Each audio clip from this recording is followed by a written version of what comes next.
Assalamualaikum warahmatullahi wabarakatuh. Semoga tetap semangat mengasah otak kita, karena kalau otak kita berpikir berarti kognitif kita jalan, artinya paling tidak bisa menghindari cepatnya pikun seseorang.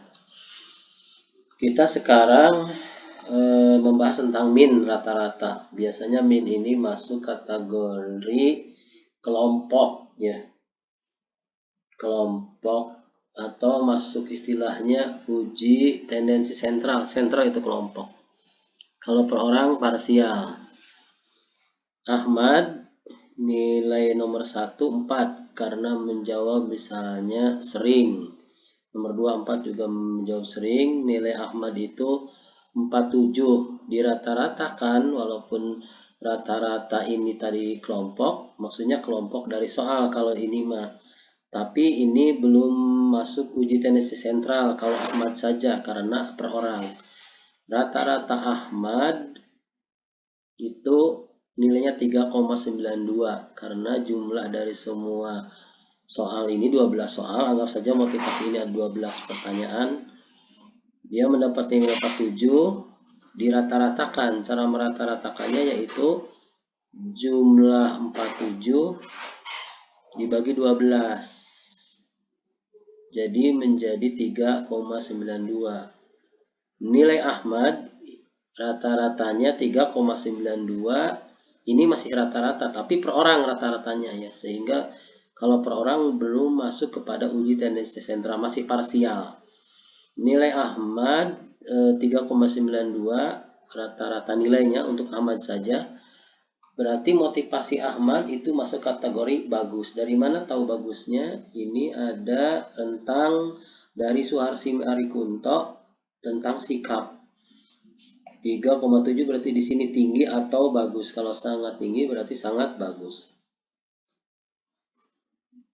Ropi berarti 3,58 ya per orang. Per orang itu masih parsial per orang. 3,58 berarti Ropi memiliki motivasinya dalam belajar itu 3,58 sedang karena belum masuk 3,6. Sedangkan Jajang 3,5 berarti sedang juga. Ini kalau per orang masih parsial. Kalau kelompok tendensi sentral rata-rata kelompok itu jumlah rata-rata Ahmad, Ropi, Jajang dijumlahkan jadi 11. Karena sekelas cuma 3 orang, jadi 11 dibagi 3 masuk 3,7. 3,7 itu menggambarkan baru uji tendensi sentral karena menggambarkan per kelas. 3,7 masuknya kategori ini. Tinggi atau bagus, berarti motivasi kelas rata-ratanya bagus atau bagus motivasinya ya. Ini untuk uji tendensi sentral. Ingat, sikap itu jangan ya tidak, tapi harus ada selalu, sering, kadang-kadang, jarang, tidak pernah. Sebab kalau ditanya apakah Anda setiap hari baca Quran? Kalau ya, bagi yang setiap hari baca Quran. Kalau yang tidak, bagi mereka yang tidak pernah baca Quran. Tapi kalau ada yang baca Qurannya kadang baca, kadang tidak, berarti kan masuknya kategori bisa sering, kalau sering bacanya, tapi tidak setiap hari. Kalau dia misalnya jarang membaca, tapi ada membacanya, bukan tidak pernah membaca. Jadi dia bisa mengisi jarang. Sebab dia juga nggak mau mengisinya tidak, karena tidak itu bagi yang tidak pernah baca Quran. Jadi sikap itu tidak boleh ya dan tidak. Harus 5 item. Karena 5 item ini ada dalilnya, yaitu dari Suharsi Arikunto, bahwa sikap ini 5 rentangnya ya. Selalu, sering, kadang-kadang, jarang, tidak pernah, sehingga rentangnya pun dibuat 5 seperti ini. Jangan asal melihat skripsi nanti sikap ya dan tidak. Kalau benar salah itu boleh ya dan tidak. Tapi bukan sikap itu mah. Kalau sikap selalu 5 ya. Selalu baca Quran, kadang-kadang baca Quran, sering baca Quran, dan tidak pernah baca Quran. Nanti kalau orang non-muslim bisa aja mengisinya tidak, artinya tidak pernah baca Quran. Tapi kalau orang muslim yang selalu, berarti menjadi selalu. Tapi kalau orang muslim Ada yang seringnya baca Quran tapi tidak setiap hari, maka dia menjawabnya selalu, karena masuk ya membaca Quran terus-terusan juga tidak masuk itu. Jadi ada wadah ya kalau sikap itu 5.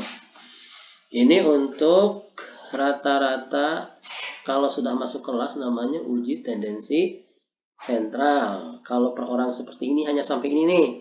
Ahmad nilainya motivasinya tinggi atau bagus, itu masih parsial per orang. Jadi dalam statistik itu parsial dulu diterangkan. Ahmad motivasinya tinggi, Ropi motivasinya sedang, Jajang motivasinya sedang. Diuraikan parsial dulu per orang, baru dibuat uji tendensi sentral, yaitu mewakili kelas. Itu tentang min atau rata-rata. Ini rentangnya, jangan lupa. Kemudian ini yang tadi. Nah, kalau apa? Kalau di sini prestasinya, prestasi kan nilainya bisa 10, 8, 10. Beda dengan sikap. Sikap itu selalu maksimal 5. 5 itu selalu, 4 itu sering, 3 itu kadang-kadang, 2 itu jarang, dan 1 itu tidak pernah. Kalau yang bukan sikap, mungkin kognitifnya atau kemampuan menjawab soal matematika atau soalnya uraian, fikih wudhu segala macam, misalnya sebutkan rukun Islam, itu tergantung kita yang memberi nilai, tidak terikat harus selalu, sering, kadang-kadang, jarang, tidak pernah. Misalnya Ahmad sebutkan rukun Islam, Ahmad hanya menjawab 4 dari 5 rukun Islam, ya berikan misalnya 8 nilainya, karena rukun Islam itu 5, kalau menjawab 5 berikan nilai sebenarnya semua, berarti 10, berarti yang menjawab 4 yaitu nilainya 8. Kalau Ahmad rukun Islam hanya menjawab 1, berarti nilainya 2. Kalau misalnya sebutkan rukun iman, kalau betul semua berarti 10, kalau salah sekian berapa. Jadi kalau nilai yang bukan sikap itu bebas, seperti kita mengisi nilai non sikap. Misalnya membuat soal bahasa Arab, soal fikih wudhu. Tapi kalau yang sikap 5, 4, 3, 2, 1 hanya itu. Ini kondisi per orang 8 itu masuk apa? Apakah masuk di kategori karena maksimal 10, misalnya nilai 8 bisa nilainya di keterangan di sini baik, kalau 10 sangat baik. Kalau 6,9 berapa keterangannya, tergantung masing-masing pihak sekolah. Ada yang menilai di bawah KKM segala macam. Tapi kalau sikap ini selalu, sering, kadang-kadang, jarang, tidak pernah. Sehingga yang ini tidak ada patokan tentang nilainya, tergantung kita ini mah. Kalau yang kognitif, seperti rukun Islam kan 5, kalau salah 1 jangan nilainya 4.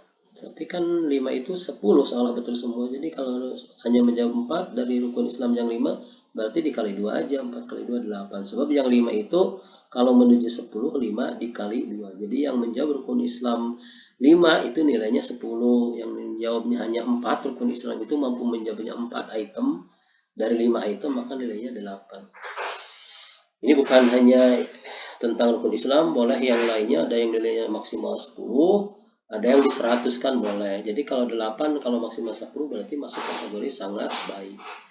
Jadi kalau nilai non sikap itu tergantung yang membuat soal. Itu untuk min rata-rata yang cara yang paling sederhana. Kalau ini yang sistem ini harus bawa kalkulator, ya kapan-kapan diajarkan di kelas. Ya seperti ini, direntangkan segala macam.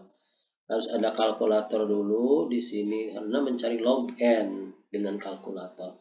Ini untuk menghitung kelompoknya yang banyak ya. Tapi dalam statistik boleh yang ini yang mudah atau boleh juga yang ini. Tapi karena ini bukan pelajaran mengarahkan kepada harus pilih yang mana, berarti harus bisa semua. Jadi sekarang mengajarkan yang ini, nanti kapan-kapan kita mengajarkan yang ini. Terima kasih. Mudah-mudahan sekarang paling tidak yang ini yang dimengerti nih, yang ini dimengerti ya, sampai direntangkan ke sini. Terutama juga ke sikap saja sekarang mah. Mohon maaf bila ada kekurangan, mudah-mudahan bisa dipahami. Assalamualaikum warahmatullahi wabarakatuh.